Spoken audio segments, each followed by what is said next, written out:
बहुत धन्यवाद।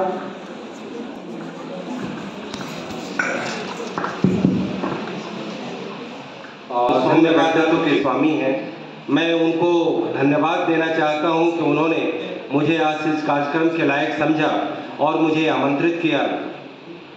इस ICAQ के संचालक DP तिवारी जी, जो वाराणसी देश की आध्यात्मिक भूमि से ताल्लुक रखते हैं, इस कार्यक्रम के संयोजक इतिहास विभाग के विभागाध्यक्ष जो आज से ही मेरे एक तरह से अनुज बन गए हैं, डॉक्टर मृत्युंजय कुमार जी, मंच के संचालक डॉक्टर आलोक जी, इस कॉलेज के जितने फैकल्टी मेंबर्स हैं, अपने अपने डिपार्टमेंट के जितने HOD हैं, इस कॉलेज के तमाम नौनिहाल छात्र छात्राएं, जिनके चेहरे पर मैं अगले भविष्य की एक तरह से कहीं न कहीं जद्दोजहद और अपने कैरियर को निर्माण करने की वो पूरी उनमें उत्कट अभिलाषा मैं देख रहा हूँ। मित्रों, आज जो इस कार्यक्रम का जो टॉपिक है, capacity building and personality development, मुझे लगता है कि शिक्षा का इससे बड़ा केंद्रीय उद्देश्य, सेंट्रल एक तरह से जो एम है, जो ऑब्जेक्टिव है, इससे बड़ा कुछ भी नहीं हो सकता। आप शिक्षा के जरिए, चाहे औपचारिक शिक्षा हो और औपचारिक शिक्षा हो, उसके जरिए तमाम तरह के ज्ञान, विज्ञान, सूचना, जानकारी और अपने दिमाग का एक तरह से परिमार्जन करते हैं और एजुकेशनल करिकुलम के सीढ़ी दर सीढ़ी पार करते हुए अंतिम डिग्री को पार करते हैं। और फिर एक स्टेज आता है, एक एज आता है, एक फेज आता है कि आप फिर से जो है पेशेवर जीवन में चले जाते हैं। लेकिन उस शिक्षा और संस्कार के जरिए जो ये आपका capacity building and personality development होता है, वह आपकी सबसे बड़ी पूंजी है। आप जो शिक्षा की डिग्रियां लेते हैं, चाहे हाई स्कूल लेवल पे हो, और चाहे आपका इंटरमीडिएट और हायर एजुकेशन लेवल पे हो या प्रोफेशनल एजुकेशन के लेवल पे हो, आपके अंदर की डिग्री, आपके मन मस्तिष्क के विकास की सबसे बड़ी डिग्री आपका ये capacity development and personality building है। कैपेसिटी बिल्डिंग माने क्षमता निर्माण, यानी कि आप अपने सलाहियत को, आप अपनी योग्यता को, आप अपनी काबिलियत को, आप अपनी दक्षता को, आप अपने स्किल को किस तरीके से विकसित करते हैं। जैसे मैं इकोनॉमिक्स का आदमी हूँ, तो हमें ये बताया गया है कि maximum utilization of the available resources, यानी कि जितने उपलब्ध संसाधन हैं, चाहे वो संसाधन जो आपको देश से मिला है, प्रांत से मिला है, आपके अपने शहर से मिला है और आपके अपने परिवार से मिला है, उसका आपने कितना अधिकतम उपयोग किया, परिस्थितियों के साथ कैसे आपने जूझने का काम किया, कैसे अपने नित्यदिन आने वाली चुनौतियों से संघर्ष करने का काम किया, और तब आपकी जो मानसिक और शारीरिक क्षमता है उन चीजों से लड़ती है और अपने सलाहियत का विकास करती है और साथ साथ अपने व्यक्तित्व का निर्माण करती है। देखिए, निजी तौर पे मैं शिक्षा को अपने लिए मैं डिग्रियों से बजाय मैं कहूँगा कि मैं व्यक्तित्व से ही आंकता हूँ। मैं दुनिया के तमाम लोगों से पत्रकार होने के नाते मिलता हूँ, मिलने का मौका मिलता है। मैं उनकी सारी चीज़ों को जब मैं देखता हूँ तो उनके कथित नामों पे मैं नहीं जाता, मैं उनके नाम, उनकी सेलिब्रिटी से मैं ब्लोन अवे नहीं होता कि मैं उसमें बह जाता हूँ। जब मैं सामने साक्षात्कार करता हूँ या टेलीविज़न पर या किसी भी मीडिया में उनका इंटरव्यू पढ़ता हूँ, तो मुझे लगता है कि व्यक्तित्व के वो तमाम चीज़ें उनमें है या नहीं है।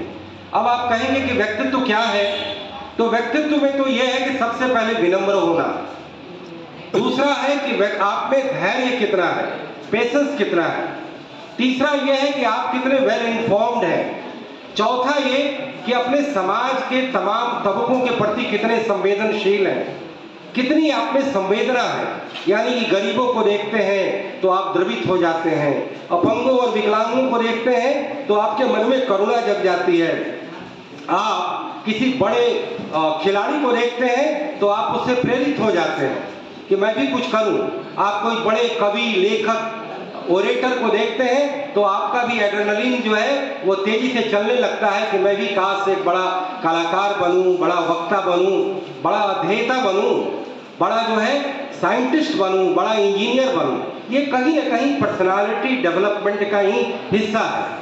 मुझे बड़ी खुशी है कि ठीक है कि महाविद्यालयों में आज नैक की रेटिंग लेने के लिए एक होड़ मची है।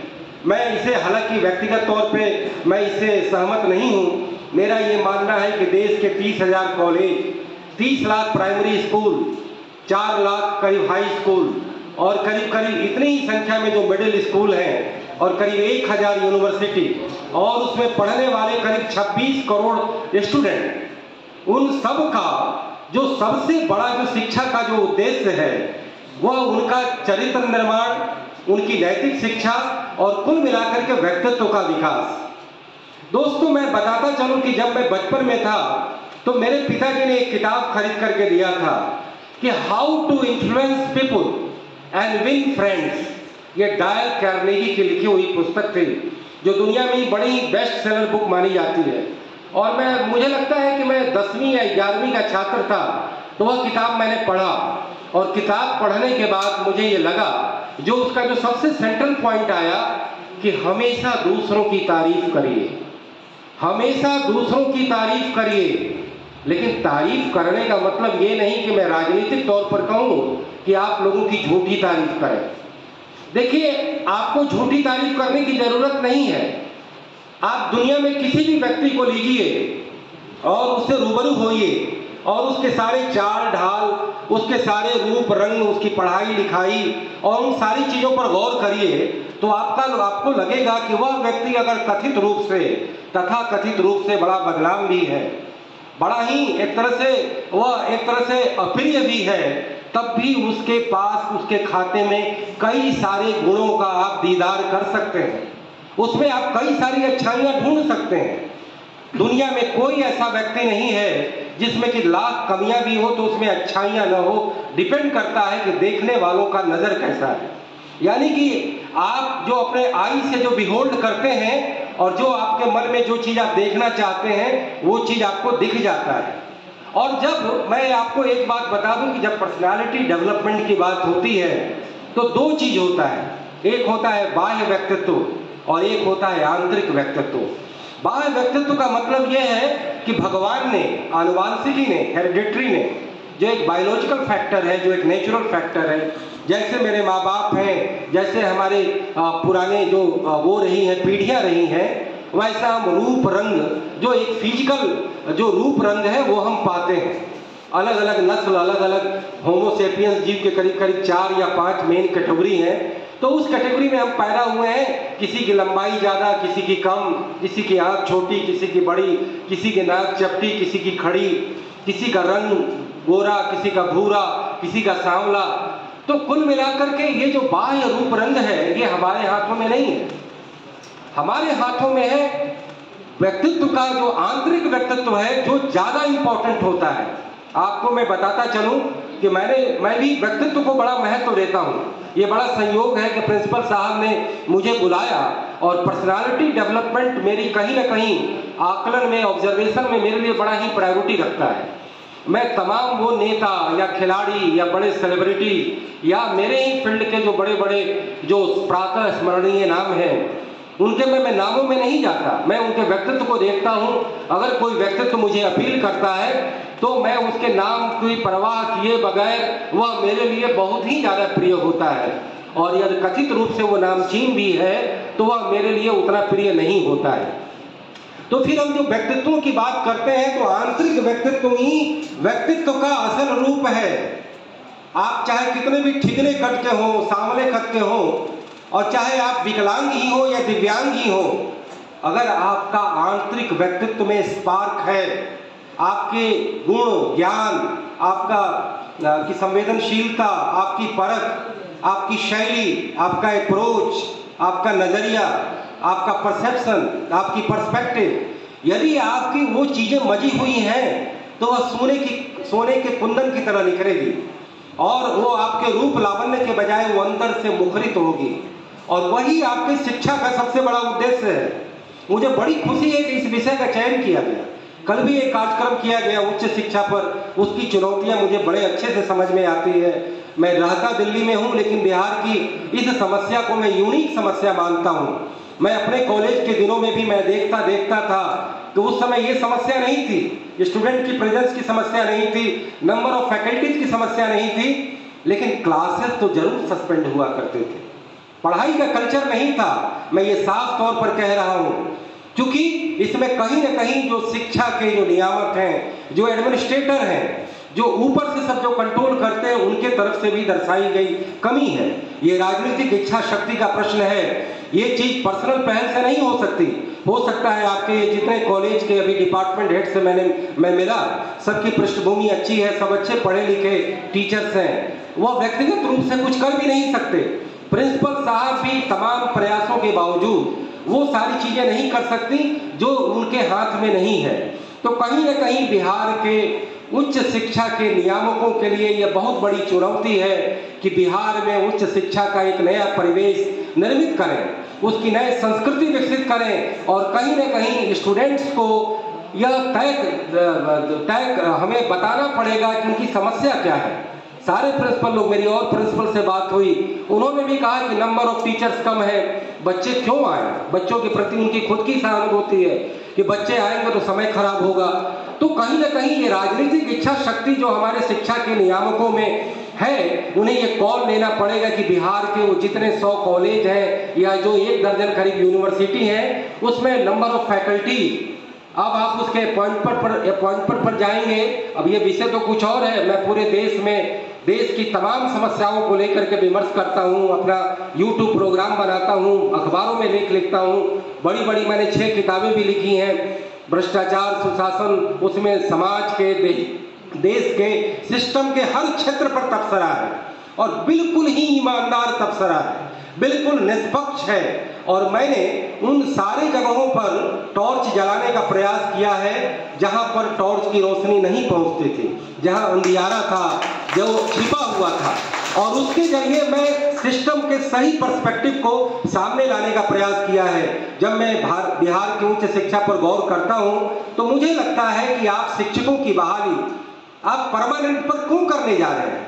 मैं तो पूरे देश में सबको कॉन्ट्रेक्चुअल पे रखना चाहता हूं, चाहे वो टोटल IAS हो। जब प्रधानमंत्री से लेकर के सारा पॉलिटिकल पोस्ट कॉन्ट्रैक्ट पर है, आशुतोष जी भी 5 साल के कॉन्ट्रैक्ट पर है, 5 साल के बाद इन्हें पुनः जनता के दरबार में जाकर के परीक्षा देनी होगी, और फिर इनका जब चयन होगा तो ये फिर दोबारा परारूढ़ होंगे। तो मैं ये कहता हूं कि देश की ये जितनी नौकरशाही है, 3 करोड़ जिनकी संख्या है, जिसमें 1 करोड़ आबादी सिर्फ टीचरों की है, इस 3 करोड़ को आप सबको contractual with good working condition, with all kind of amenities, work amenity आप प्रदान करिए। बहुत ऐसे कॉन्ट्रैक्ट में परमानेंट से भी ज्यादा बेटर फैसिलिटी होती है, उनकी वर्क की ऑडिट करिए, प्रोडक्टिविटी लाइए, और ये जितनी वैकेंसीज है, not only in the education department, बल्कि जितने डिपार्टमेंट है जहां काम सफर हो रहा है, जहां तक मैं जानता हूं कि बिहार में एक ब्लॉक में एक BDO को अंचल की भी एक्स्ट्रा जिम्मेवारी मिली हुई है, क्योंकि नंबर ऑफ ब्यूरोक्रेट्स कम है, नंबर ऑफ ऑफिसर्स कम है। तो एक तरफ सरकार के रोजगार देना या नौकरी देना कोई किसी पर वो क्या बोलते हैं खैरात बांटना नहीं है, और न ही किसी पर एहसान बांटना है। सरकार की इतनी परियोजनाएं चल रही हैं, इतने कार्यक्रम चल रहे हैं, देश का नव निर्माण और पुनर्निर्माण हो रहा है, तो उसमें आपको ह्यूमन पावर चाहिए, मैन पावर चाहिए।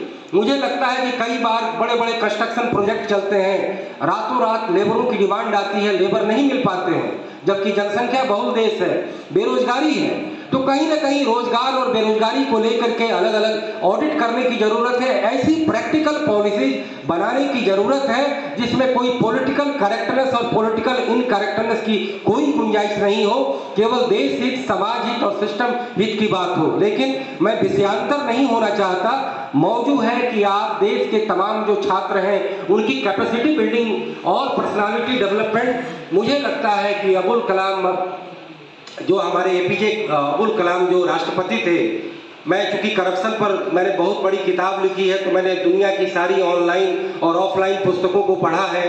करप्शन को लेकर के दुनिया के तमाम स्टेट्समैन, विचारक, चिंतक के कोट्स भी मैंने देखे हैं। तो उसमें APJ कलाम का उसमें कोट था कि अगर माँ और बाप और तीसरा शिक्षक अगर बिल्कुल सही है तो उसकी गलियारों से गुजरने वाला कोई भी व्यक्ति बतौर छात्र हमेशा ही चरित्रवान होगा और हमेशा ही भ्रष्टाचार से अपने आप को दूर रखेगा।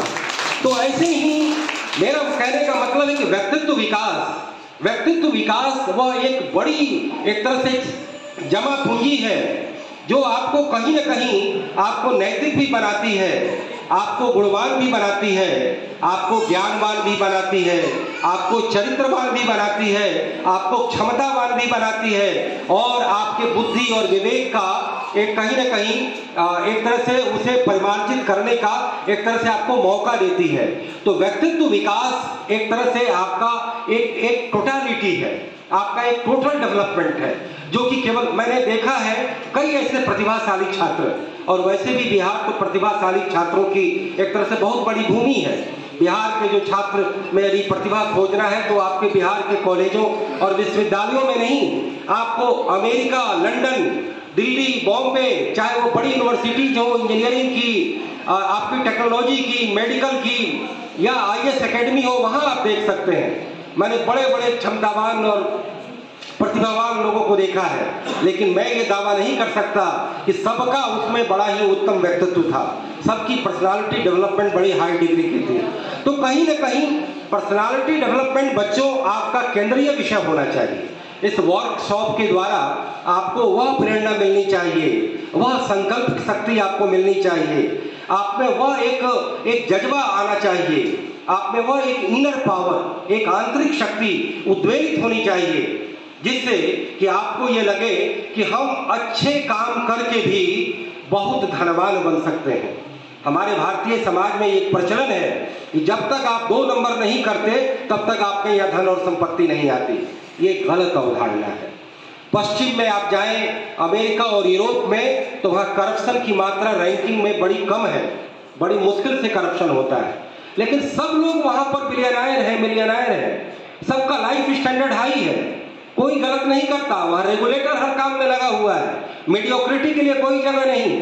हमारे यहाँ तो योग्यता को अयोग्यता मान लिया गया है, और पॉलिटिक्स में तो अयोग्यता और अयोग्यता को ही योग्यता मान लिया गया है। खास तौर पे अब आशुतोष जी जैसे लोग कुछ अपवाद हैं जो अच्छे शैक्षिक पृष्ठभूमि से आकर के भारत की राजनीति में ऐसे लोग आए। मैंने तुम्हें किताब में इन्हें कॉल दिया है कि भारत में राजनीति की पाठशाला भी विकसित की जानी चाहिए। जब हम टॉप पोस्ट चुनते हैं, पॉलिटिकल मास्टर का चयन करते हैं और उसके लिए कोई योग्यता का निर्धारण नहीं करते, हम जो है केवल मनी, मसल, हेट स्पीच, नेताओं का चारणगान और जाति, धर्म जैसे आइडेंटिटी पॉलिटिक्स को सहारा लेकर के हम राजनीतिक नेता बन जाते हैं, और फिर हम क्या दशा और दिशा देते हैं कि ब्यूरोक्रेसी हर समय हम पर हावी रहती है।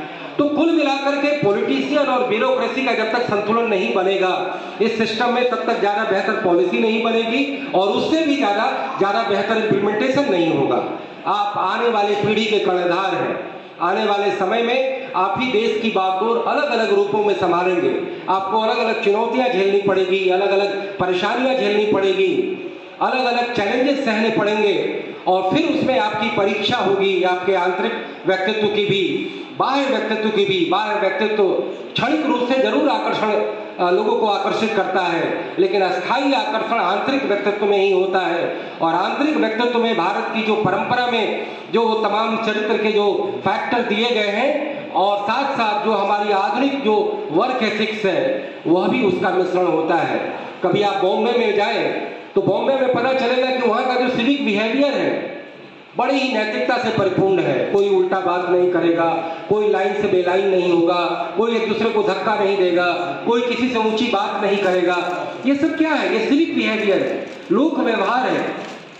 तो कुल मिलाकर के व्यक्तित्व विकास के बहुत सारे बिंदु हैं। हमें अपने स्थानीय इडियम्स को भी, जो उसमें अच्छाई है, उसे चयन करने में कोई गुंजाइश नहीं है, लेकिन जरूरी नहीं कि हम अपने समाज और अपनी प्राचीन पीढ़ी के जो कुछ अवगुण हैं या उनके कुछ दुर्गुण हैं उसको भी कैरी फॉरवर्ड करें, कोई जरूरत नहीं है।